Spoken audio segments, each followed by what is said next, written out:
চাঁপাইনবাবগঞ্জের কিরণগঞ্জ সীমান্তে আজকে সকাল 11টার দিকেই উত্তেজনাকর পরিস্থিতিটা সৃষ্টি হয়।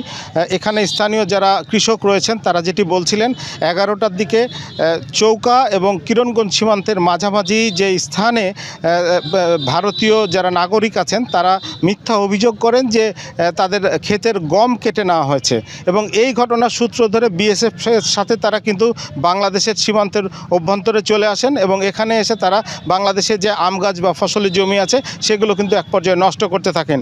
এই ঘটনাকে কেন্দ্র করে কিন্তু বাংলাদেশের সাধারণ নাগরিক এবং কৃষকরা উত্তেজিত হয়ে পড়ে এবং উভয় পক্ষের মধ্যে কিন্তু সংঘর্ষের সৃষ্টি হয়। এই সময় কৃষকরা যেটি বলছিলেন যে এই যে কিরণগঞ্জ সীমান্তে বিএসএফের সহযোগিতায় এই ভারতীয় যারা নাগরিক আছেন তারা কিন্তু উস্কানিমূলকভাবে এখানে কিন্তু আক্রমণটা শুরু করে এবং মিথ্যা অভিযোগ মাধ্যমে কিন্তু তারা ফসল বা আম গাছ কাটা শুরু করে। আসলে এ ধরনের কোনো ঘটনা ঘটেনি বলে আমাদের বাংলাদেশের যারা কৃষক আছেন তারা জানিয়েছিলেন।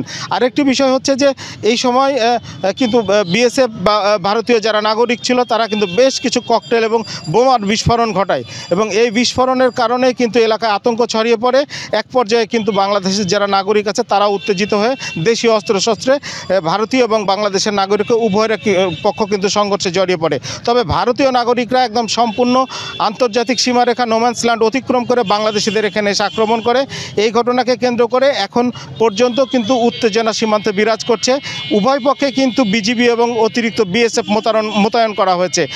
চাঁপাইনবাবগঞ্জ 59 বিজিবি ব্যাটালিয়নের অধিনায়ক লেফটেন্যান্ট কর্নেল গোলাম কিরবি আমাদের যেটি বলছিলেন যে সেটি হচ্ছে যে বিএসএফ ভারতীয় নাগরিকদের নিয়ে এসে যে ধরনের আক্রমণ করেছেন, কৃষকদের ফসলে বা জমিতে আম গাছে যে ক্ষয়ক্ষতি সাধন করেছেন এটার তারা প্রতিবাদ জানিয়েছে এবং বিএসএফ যে ধরনের সীমান্তে বিস্ফোরণ ঘটিয়েছে এটা আন্তর্জাতিক আইনের লঙ্ঘন।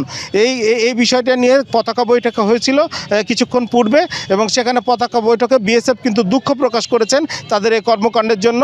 এখন বিএসএফ তাদের কর্মকাণ্ডে কী ব্যবস্থা গ্রহণ করে সেটি দেখার জন্য বিজিবি অবস্থান করছে। আপাতত সীমান্তের মধ্যে কিন্তু উত্তেজনা বিরাজ করছে।